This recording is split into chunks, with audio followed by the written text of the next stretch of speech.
রোববার সকাল 10টা রাজধানীর প্যান প্যাসিফিক সোনারগাঁওয়ে বৈঠকে বসেন বাংলাদেশ ও পাকিস্তান দুই দেশের পররাষ্ট্রমন্ত্রী। প্রায় 2 ঘণ্টা ধরে চলে পররাষ্ট্রমন্ত্রী পর্যায়ের এই বৈঠক। স্বাধীনতার পর বাংলাদেশে পাকিস্তানের সঙ্গে উচ্চ পর্যায়ে এটি প্রথম দ্বিপাক্ষিক বৈঠক। বৈঠকে দুই দেশের সরকারি ও কূটনৈতিক পাসপোর্টধারীদের ভিসা বিলোপে একটি চুক্তি স্বাক্ষর হয়েছে। এছাড়াও স্বাক্ষর হয়েছে 5টি সমঝোতা স্মারক।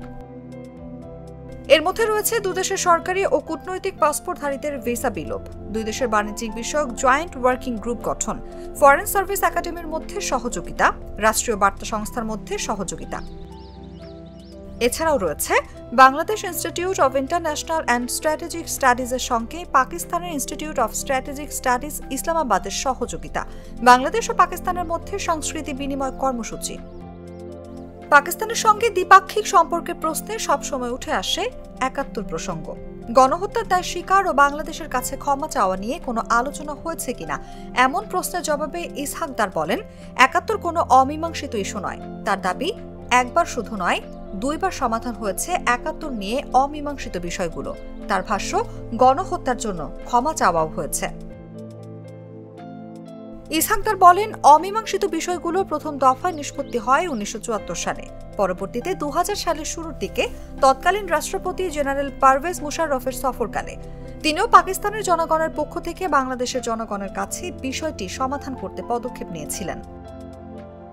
পাকিস্তানের পররাষ্ট্রমন্ত্রী এক্ষেত্রে কৌশলী জবাব দেন, টেনে আনেন ধর্মকে।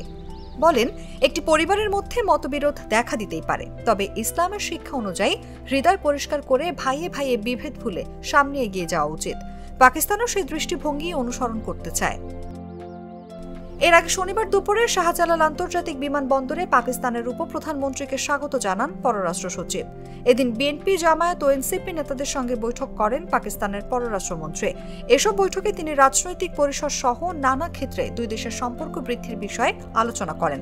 পারস্পরিক শ্রদ্ধা ও স্বার্থের ভিত্তিতে এই সম্পর্ক জোরদার করার বিষয়ে তিনি পাকিস্তানের অঙ্গীকার ব্যক্ত করেন।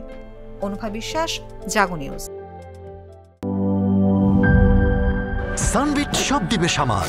সানবিট ম্যাজিক প্রেস ডিশওয়াশিং এর মাথা ঘোরানো সলিউশন।